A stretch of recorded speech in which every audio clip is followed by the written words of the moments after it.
It was Easter week 100 years ago when there was quite the uprising in Ireland that had the revolution there that led to Ireland's independence. And Professor Bob Schmuhl, not only an expert on politics, but has made himself into an expert on America and the Easter Rising, has done a ton of research about Ireland's exiled children. I was fascinated, Bob, to read that at the time of this uprising, there were more Irish in America than there were in Ireland, and really that's why the people in Ireland were looking to America for help at that time. It's a interesting, I would argue, it's a defining moment, not only in Irish history, but also in Irish American history. And we tend to forget how many Irish came over. Largely in the middle of the 19th century because of the famine. Mm-hmm. And they were the poorest of the poor at that point.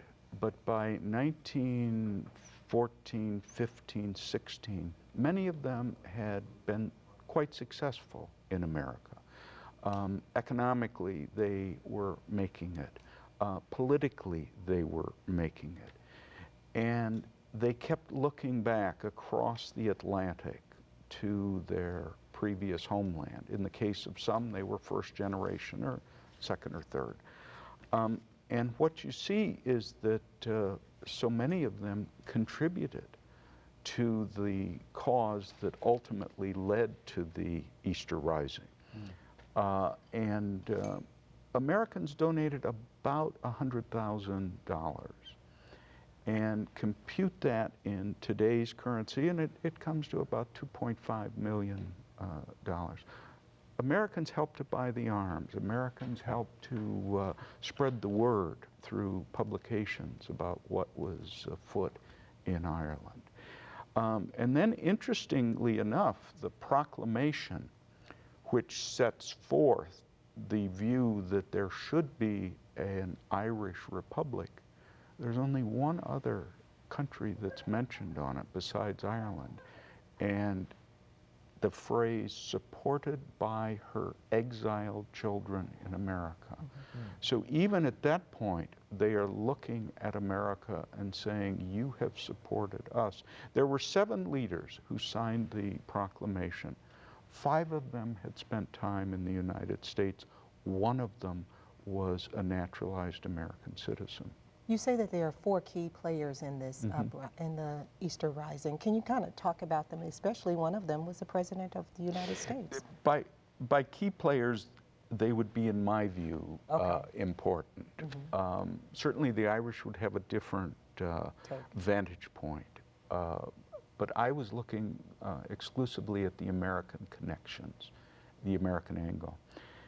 One of them, indeed, was Woodrow Wilson, who in 1912 ran for the presidency in a weird sort of election that had the incumbent president, William Howard Taft, running, as well as a former president, Theodore Roosevelt.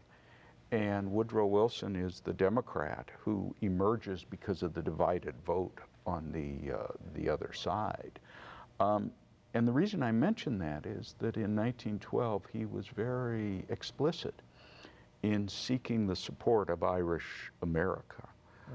Remember, Irish America, a strong constituency for the Democratic Party. So he is embracing them. He is saying, my father had parents who came from Ireland, and I am Irish. Irish blood flows in my veins.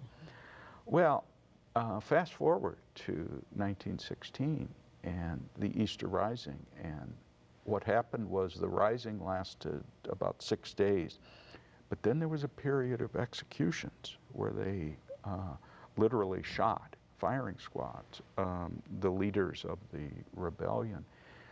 But Woodrow Wilson didn't do anything.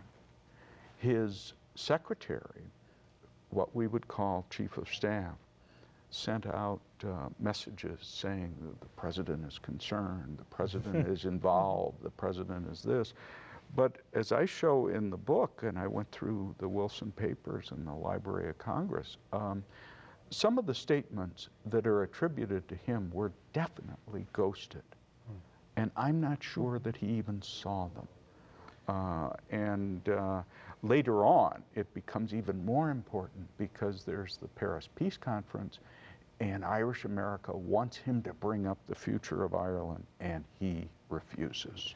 Now, there's a documentary out with the book. Liam Neeson participated in the documentary. In fact, even came to the Notre Dame campus as part of that. Talk about that documentary, where people might be able to see it. And I understand there's a local tie-in here in the South Bend area as well. The documentary is produced by Notre Dame, the Keough-Naughton Institute for Irish Studies. And it's been a 5 or 6 year project.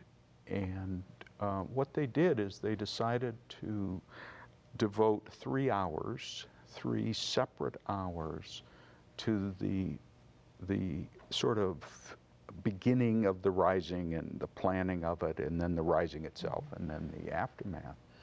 And they went all over the world, quite frankly, in interviewing people. And it is going to be on PBS across the United States, beginning later this month and then into April. I think something like 200 stations have already picked it up. And it was a chance for Notre Dame to look at the Easter Rising, the Irish Rebellion, in a comprehensive way. And it's a analytical, historical, I think, very fair assessment of the meaning and impact that it had. You would expect nothing less out of the Fighting Irish, after all. The book is entitled Ireland's Exiled Children, America and the Easter Rising. You can't get it right now, but you can pre-order it on Amazon and at your favorite bookstore as well. We certainly appreciate Bob Schmuhl spending some time with us today to talk about a variety of things. And boy, you're going to be a world traveler here coming up. New York, Ireland, the whole bit. But we'll always think of the Harvest Show. As well you should. Thank you. To connect with Professor Schmuhl, go to www.nd.edu. If you can't remember that, you can find a link at our website at harvest-tv.com.